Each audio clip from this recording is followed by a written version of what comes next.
राजकुमारी और डायन की एक डरावनी कहानी है। एक रहस्यमयी जंगल।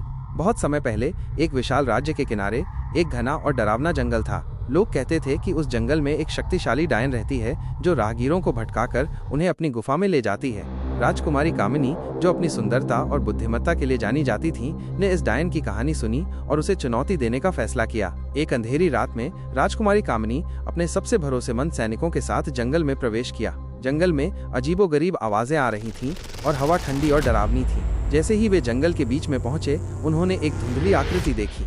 आकृति एक डायन की थी जिसकी आंखें लाल अंगारे की तरह चमक रही थीं और जिसके लंबे उलझे हुए बाल हवा में लहरा रहे थे। डायन ने एक कर्कश आवाज में कहा, तुम यहाँ क्यों आए हो? यह जगह जीवितों के लिए नहीं है।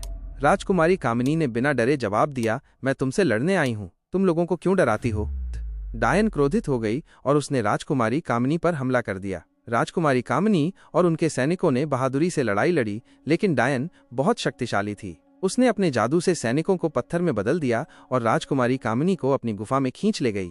गुफा के अंदर राजकुमारी कामिनी ने देखा कि यह हड्डियों और खोपड़ियों से भरी हुई थी। डायन ने उसे एक पत्थर की कुर्सी पर बांध दिया और कहा, तुम मेरी गुफा में आने वाली आखिरी इंसान हो। अब तुम हमेशा के लिए यहीं रहोगी। राजकुमारी कामिनी ने हार नहीं मानी। उसने अपनी तलवार से रस्सी काटने की कोशिश की, लेकिन रस्सी बहुत मजबूत थी। फिर उसने गुफा में एक चमकता हुआ पत्थर देखा। उसने पत्थर को उठाया और उसे डायन की आंखों में फेंक दिया।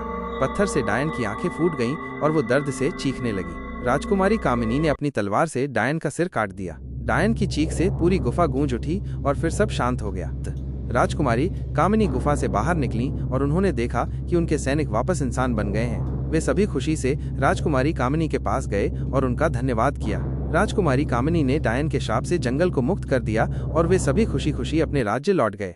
इस कहानी से हमें ये सीख मिलती है कि साहस और बुद्धिमत्ता से किसी भी खतरे का सामना किया जा सकता है।